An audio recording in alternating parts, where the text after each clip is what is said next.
नमस्कार, स्वागत है आप सभी का CNBC आवाज पर। मैं हूं हर्षदा सावंत और आप देख रहे हैं आपका पसंदीदा स्टार्टअप शो आवाज एंटरप्रेन्योर, जहां हम बात करते हैं भारतीय स्टार्टअप इकोसिस्टम के ट्रेंड्स, मुद्दे और साथ ही नए आइडियाज की। आप स्ट्रिक्ट डाइट पर हो या फिर क्या खा रहे हैं उसकी खूब फिक्र करते हैं।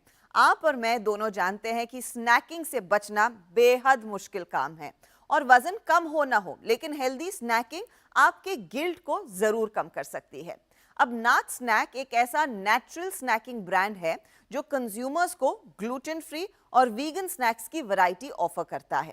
2018 में यूएस बेस्ड कपल मैथ्यू और मेहर ने इस स्टार्टअप की नींव रखी और पिछले 6 सालों में ग्राहकों का फेवरेट ब्रांड बन चुका है। कंपनी में आर्था वेंचर्स और डीएसपी फैमिली ऑफिस ने इन्वेस्ट भी किया है। आइए देखते हैं नाच स्नैक कामयाबी कैसे चख रहा है।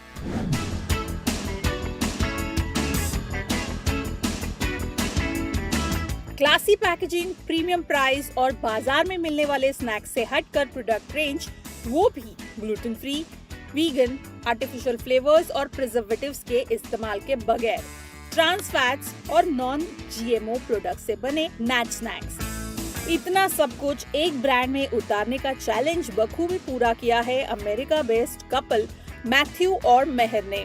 कॉलेज से दोस्ती निभा रहे इन दोनों की कॉमन पसंद से बना ब्रांड नाच भारतीय स्नैक्स मार्केट की भीड़ में हेल्थ कॉन्शियस ग्राहकों में अपनी अलग पहचान बना रहा है। मैं और मेरा हस्बैंड मैट दोनों में बहुत एंटरप्रेन्योरियल स्पिरिट है और हम स्नैक करना बहुत पसंद करते हैं। इंडिया में बहुत सारा अपॉर्चुनिटीज़ है। Where a snack food brand जो ग्रेट टेस्ट और वेलनेस में बैलेंस है। हमारा यूएसपी है ऑल नेचुरल और बहुत डिलिशियस। नैच का मतलब है नेचुरल, रियल और simple ingredients. It's a clean label company. Premium और बहुत यूनिक और इनोवेटिव प्रोडक्ट्स इंडिया में है।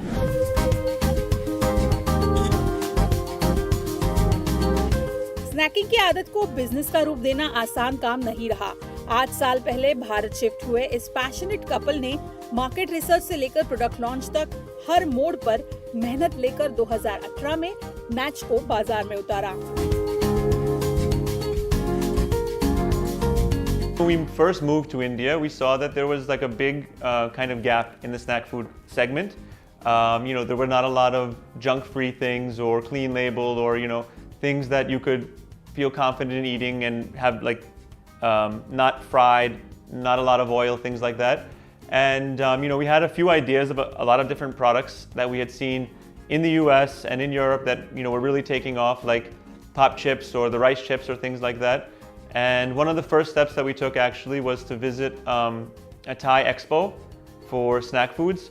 And then from there, we must have sampled hundreds of different products, met with so many suppliers, took so much stuff back to India. And then we started doing a lot of first-hand market research. So giving to our friends and family, giving to people around the office, taking a lot of feedback. Sweet chilli, wasabi, sesame flavours के Thai rice chips, hot chilli, smoky, chipotle, vegan cheddar, barbecue जैसे tempting flavour के चिक piece puff जैसे भारतीय market के लिए unusual flavours brand ने पेश किए। नाच का star product Thai rice chips, hot chilli और थाई मैंगो स्लाइसेस तो ग्राहकों में खासे पॉपुलर है। भारतीयों की टेस्ट और ग्लोबल ट्रेंड्स के मेल से बनाए इन प्रोडक्ट्स को प्रीमियम कंज्यूमर्स को टारगेट करते हुए बाजार में लाया गया। फूड लेबल्स चेक किए बगैर मुंह को ललचाने वाले स्नैक्स खाने की भारतीय ग्राहकों की आदत कुछ हद तक कोविड महामारी से बदल चुकी है और इसी का फायदा ब्रांड को मिला। सिंपल इंग्रेडिएंट्स से बने टेस्टी स्नैक्स ग्राहकों ने खूब पसंद किए। If I'm being honest, we don't claim to be the most healthy product on the market. We claim to be premium and delicious and better for you, right? We're into the wellness space. But what you can do is if you look at our packaging, you can understand the ingredients on the back of the pack. There's not going to be artificial preservatives or artificial flavors, artificial colors, things like that. It's a natural product, and I think people can really be happy that they can have comfort in what they're putting in their bodies, giving to their kids, giving to their families and things like that. And in a lot of ways, COVID has really accelerated this process for people and made people more aware of what they're putting into their bodies on an everyday basis. आज की retailing Godrej, natures basket जैसे premium grocery retail chain से हुई। Modern trade stores के साथ साथ company ने Amazon जैसी ऑनलाइन मार्केटप्लेस पर लिस्टिंग करते हुए और खुद की वेबसाइट से देश भर में अपनी पहुंच बनाई और अब कंपनी ऑफलाइन के साथ ऑनलाइन रिटेल पर भी फोकस बढ़ा रही है। हमारा बिजनेस अभी प्राइमरी ऑफलाइन है।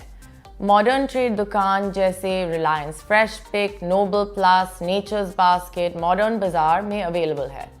हमारा मेन ऑनलाइन चैनल अमेज़न है और हमारा वेबसाइट natchsnacks.com। इस महीने हम स्विगी इंस्टामार्ट पे भी लॉन्च करेंगे। Basically, the brand was based in Mumbai.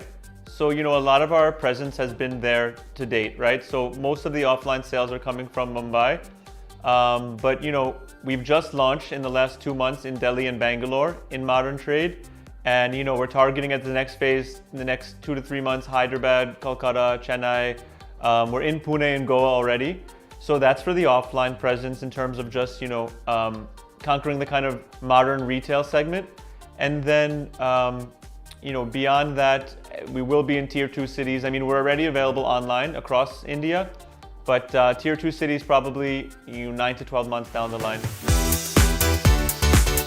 Snack market फिलहाल करीब $12 बिलियन का है, जो 2030 तक $30 बिलियन तक पहुंचने का अनुमान है। 12% तेजी से ग्रो होने वाले इस सेक्टर में हेल्दी स्नैक्स का हिस्सा 2030 तक $9 बिलियन तक पहुंचेगा।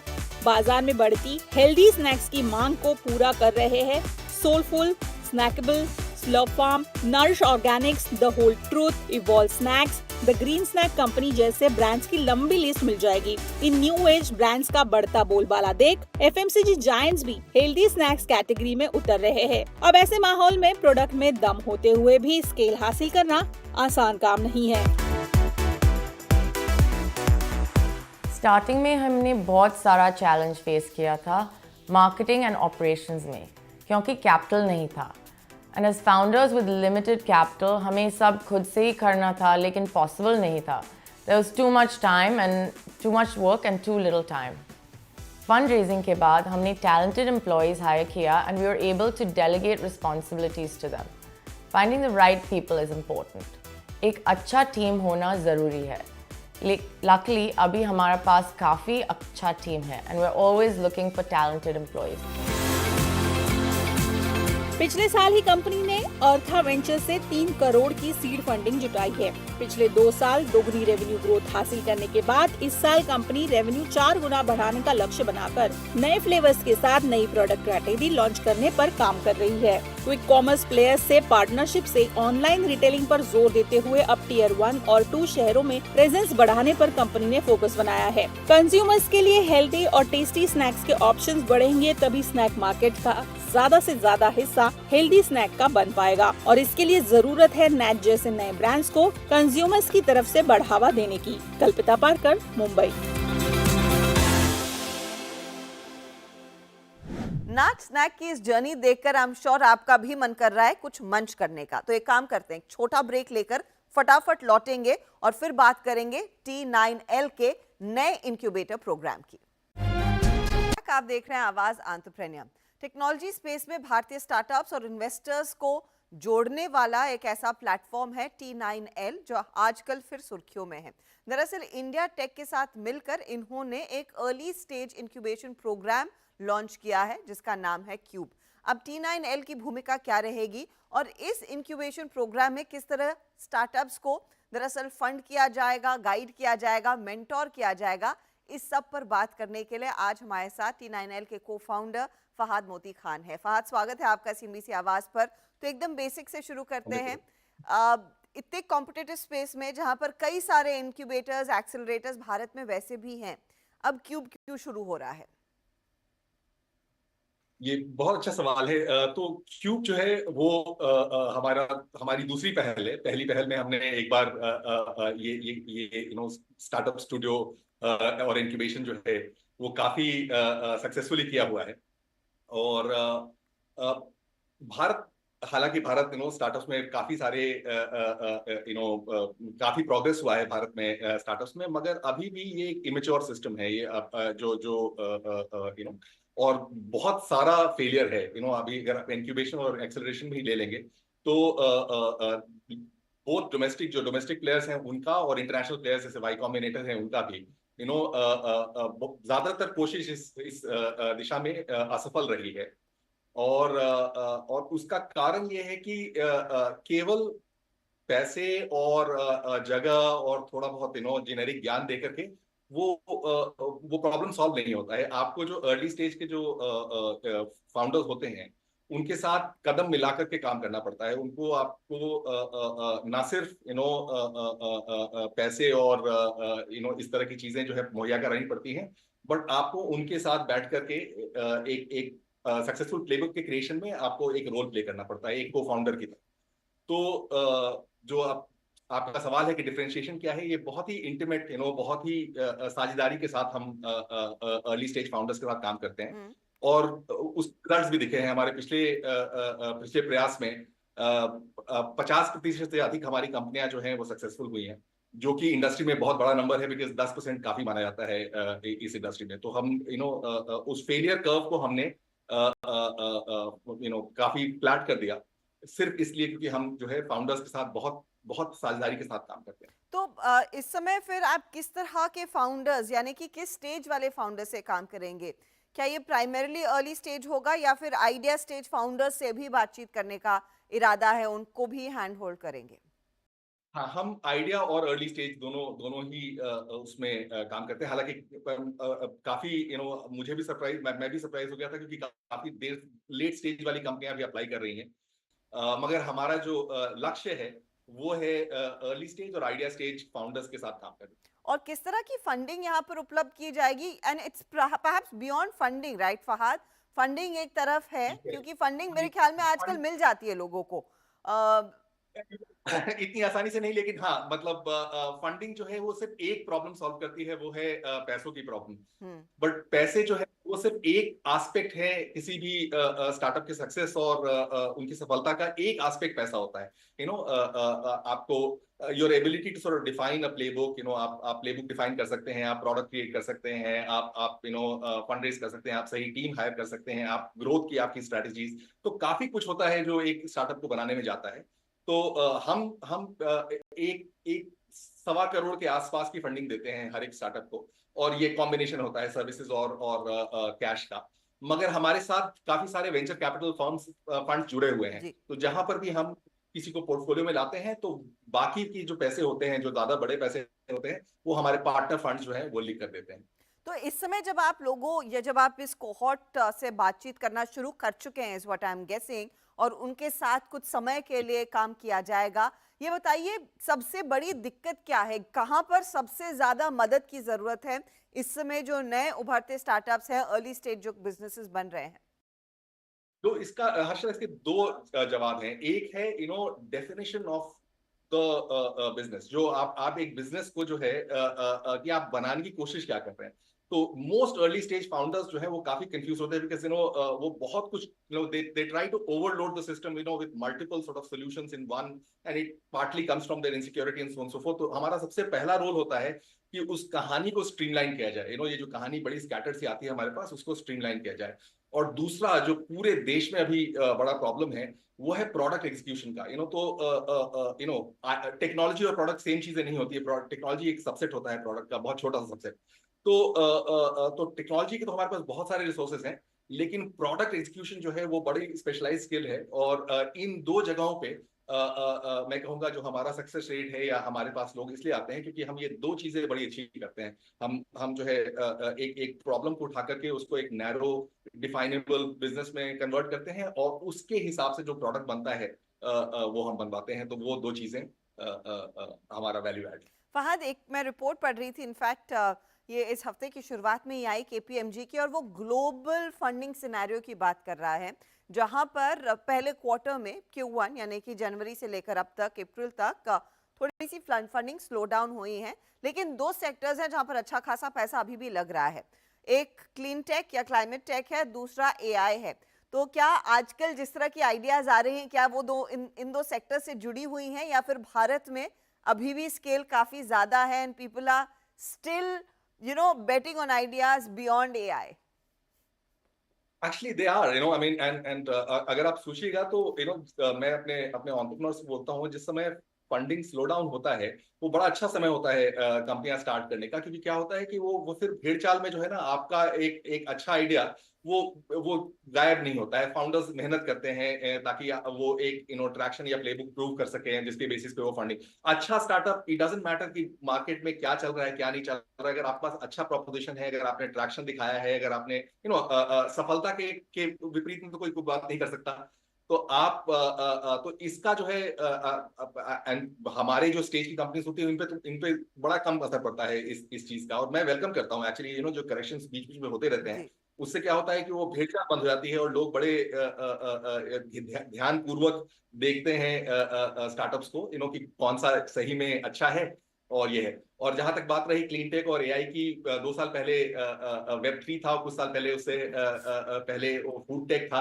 तो ये ट्रेंड्स चलते रहते हैं, और हमारी इंडस्ट्री में एक शब्द इस्तेमाल होता है, FOMO, which is an acronym for fear of missing out. Correct. तो बड़ा बहुत सारा जो इन्वेस्टमेंट आप सुनते हैं, ये सारा आता है वहां से, यू नो, कि अगर किसी ने किसी जगह पे बड़ा बेट ले लिया तो कंपीटिंग जितने भी फंड्स हैं वो भी उस बेट को लेंगे। तो मैं जनरली जो है अपने फाउंडर्स को बोलता हूँ कि ये जो आवाज है, इस आवाज को, यू नो, आपके आपके चैनल का नहीं, मैं जनरली बात कर रहा हूँ, तो आवाज को जो है वो धीमा कर दीजिए, ठीक है? वो आपके लिए important नहीं है। अगर आपने एक धंधा बनाया, और मैं शब्द धंधा इस्तेमाल कर रहा हूँ, आपने अगर एक धंधा बनाया है, तो अगर आपके पास ट्रैक्शन है, अगर आपके पास यू नो रेवेन्यू है, तो कोई उसको इनकार नहीं कर सकता है, और आपको कभी भी परेशानी नहीं होगी अगर आप कॉन्क्रीट अच्छे बिजनेस मॉडल पे काम कर रहे हैं। इनफैक्ट फहद, आप इस इकोसिस्टम में तब उतरे जब ये एकदम नेसेंट स्टेज में था, राइट? जब जी। ये फ्लिपकार्ट एंड द अदर्स की बातचीत हो रही थी, and you seen various cycles. मुझे ये बताइए कि Right. जो पहले एक्सेसिवली फाउंडर्स कैश बर्न कर लेते थे, क्या वहां पर mindset, courtesy what all has transpired in the past, बदला है? क्या ज्यादा फ्रूगल हैं आजकल के फाउंडर्स, या आप लोग उस तरफ उन्हें चैनल कर रहे हैं?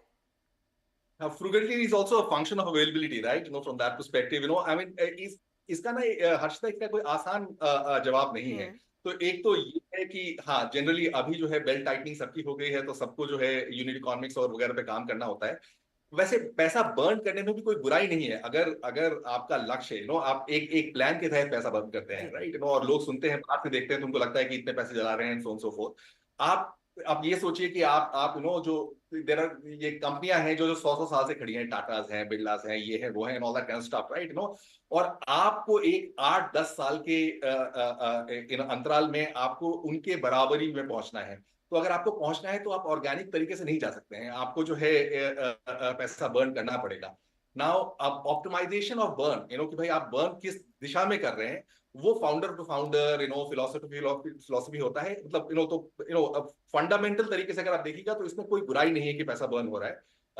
मगर इंक्रीजिंगली पीपल हैव रियलाइज्ड कि यार, यू नो, मतलब किसी ने बोला था कि we raise money for Google and Facebook, you know, तो जो भी पैसा रेज कर रहे हैं, वो large chunk of that is going into marketing on Google and Facebook now. So the thing is that the shift that has happened, irrespective of, you know, कितना पैसा किसी के पास है, वो ये है कि वो देख रहे हैं कि ऑप्टिमाइजेशन कैसे किया जा सकता है इस चीज का, इस बर्न तो होगा, मगर उस बर्न का ऑप्टिमाइजेशन जो है उसके ऊपर बड़ा फोकस आ गया है, स्पेशली यू नो जो सपोज्ड फंडिंग विंटर चल रहा है, उसमें तो बिल्कुल ही।